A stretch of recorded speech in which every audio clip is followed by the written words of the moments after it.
हर हर महादेव। चार दिशाओं में भागता है मेरा अस्तित्व। एक तरफ मन, मन भावनाओं का केंद्र है। पसंद, नापसंद, डर, इच्छा, मोह, कल्पनाएं, अतीत, भविष्य की चिंता, उथल पुथल।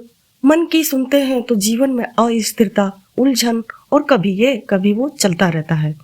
दूसरी तरफ है मस्तिष्क, लाभ हानि, सही गलत, योजना गणना और तर्क करता है मस्तिष्क।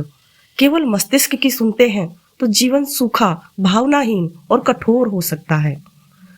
बॉडी, तीसरी तरफ बॉडी, शरीर संकेत देता है। थकान, दर्द, भूख, नींद, बीमारी शरीर की नहीं सुनते तो वो बीमारी के रूप में चिल्लाता है। और आत्मा, ये किस चिड़िया का नाम है? वो मौन है। यही सबसे अहम प्रश्न है। आत्मा शब्दों में नहीं बोलती। आत्मा न तो तर्क करती है, न ही भावनाओं में बहती है। आत्मा अनुभूति से बोलती है। भीतर से शांति का एहसास, बिना कारण सही लगना, मौन में अस्पष्टता, ये ही मेरा मार्ग है का भाव। आत्मा की आवाज धीमी लेकिन सटीक होती है और उसका सीधा संबंध ईश्वर से होता है। जब चारों दिशाएं अलग अलग भागती हैं, मन कुछ और चाहता है, मस्तिष्क कुछ और, शरीर कुछ और संकेत देता है, आत्मा कुछ और कहती है। इसी द्वंद्व में मनुष्य दुखी रहता है। समाधान क्या है?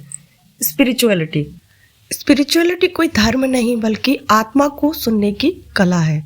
जब निर्णय ऐसे हो कि शरीर स्वस्थ रहे, मस्तिष्क संतुष्ट हो, मन शांत हो और आत्मा प्रसन्न हो, तभी जीवन में वास्तविक संतुलन आता है। मन भटकता है, मस्तिष्क समझाता है, शरीर जताता है, लेकिन आत्मा मार्ग दिखाती है और आत्मा का मार्ग ईश्वर का मार्ग होता है। आपकी सोच पूरी तरह से आध्यात्मिक जागरूकता से जुड़ी हुई है।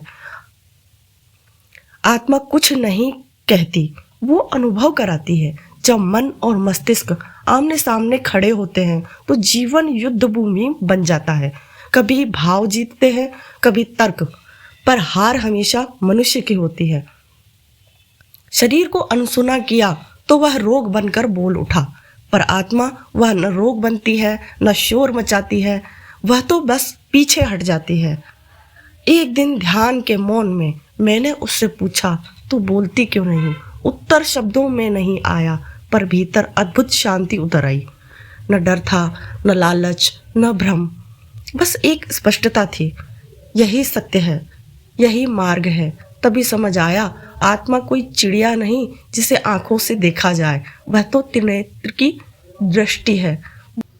स्पिरिचुअलिटी है आत्मा की अनुमति से जीवन जीना, जहाँ निर्णय शोर से नहीं मौन से लिए जाते हैं, जहाँ मार्ग भीतरी संकेत से तय होता है और ईश्वर बाहर नहीं भीतर अनुभूत होता है।